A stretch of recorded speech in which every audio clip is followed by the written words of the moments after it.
আসসালামু আলাইকুম ভিউয়ার্স, আজকে আমি কাতলা মাছ আপনাদেরকে ভুনা করে দেখাবো।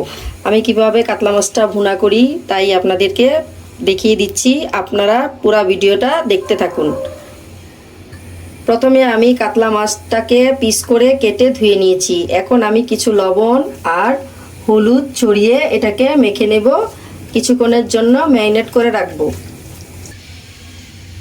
কাতলা মাছটা আমি হলুদ আর লবণ দিয়ে ম্যারিনেট করে রেখেছি। এখন আর কি কি উপকরণ লাগছে দেখিয়ে দিচ্ছি। কাতলা মাছ ভুনা করার জন্য এখানে আমি 1 কাপ পরিমাণের পেঁয়াজ কুচি নিয়েছি, ফালি করে কাঁচামরিচ নিয়েছি, 2টা টমেটো পিস করে নিয়েছি।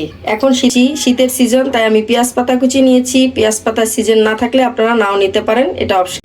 2 টেবিল চামচ আদা রসুন বাটা। এখানে আমি গুঁড়া মশলাগুলো নিয়েছি। এখানে নিয়েছি 2 টেবিল চামচ মরিচের গুঁড়া, 1 টেবিল চামচ হলুদের গুঁড়া, 1 টেবিল চামচ জিরার গুঁড়া, আধা টেবিল চামচ ধনিয়ার গুঁড়া, পরিমাণ মতো লবণ, আর নিয়েছি এখানে ধনিয়া পাতা কুচি। আমি চুলায় একটি প্যান বসিয়ে দিয়েছি। এখন দিয়ে দিলাম পরিমাণ মতো তেল। মাছটা ভাজার জন্য আমি এখানে পরিমাণ মতো তেল দিয়ে দিচ্ছি। তেলটা একটু গরম হলে আমি মাছগুলো ছেড়ে দিব।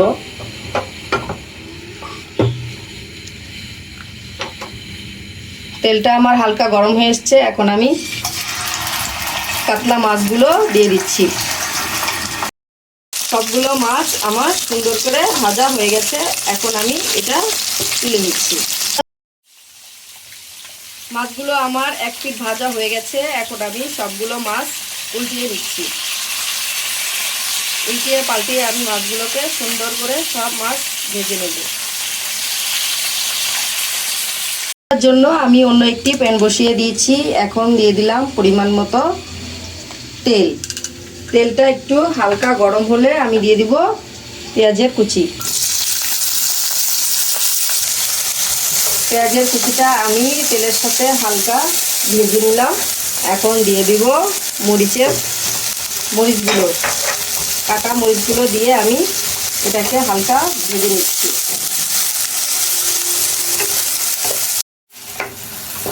পেঁয়াজটা আমার হালকা ভাজা হয়ে গেছে। এখন আমি দিয়ে দিব আদা রসুন বাটা।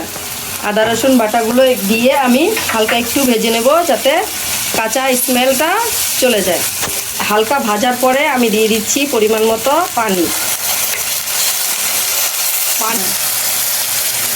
পানি দেওয়ার পরে আমি সবগুলো গুঁড়া মশলার উপকরণ এখানে দিয়ে দিচ্ছি। দিয়ে হালকা নেড়ে চেড়ে এটাকে ভালো করে কষিয়ে নিব 5 মিনিটের মতো। মশলাটা আমার সুন্দর করে কষানো হয়ে গেছে। এখন আমি দিয়ে দিচ্ছি টমেটো কুচি, পেঁয়াজ পাতা, এগুলো দিয়ে ভালো করে আবারও মশলাটা কষিয়ে নেব।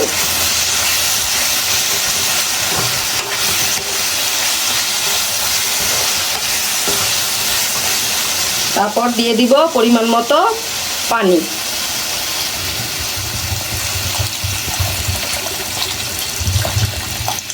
এখানে আমি পরিমাণ মতো পানি অ্যাড করলাম।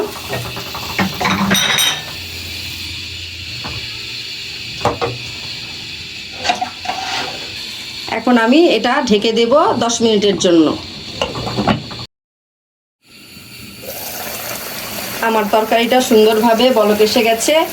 এখন আমি এটা একটু হালকা নেড়ে চেড়ে মাছগুলোকে দিয়ে দিব।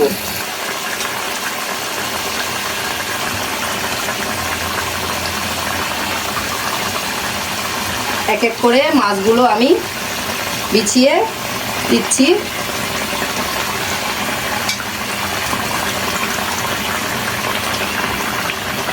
মাছগুলো দিয়ে আমি ঢেকে আরও কিছুক্ষণ এটা রান্না করে নিব।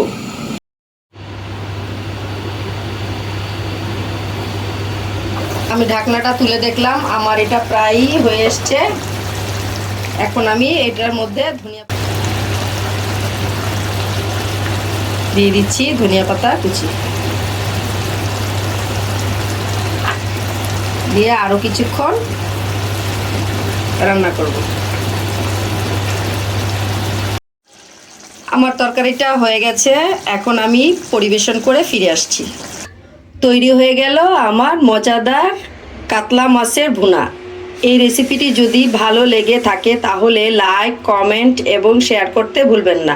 আর অবশ্যই আমার চ্যানেলটি সাবস্ক্রাইব করবেন। যারা সাবস্ক্রাইব করেছেন তাদেরকে অসংখ্য ধন্যবাদ।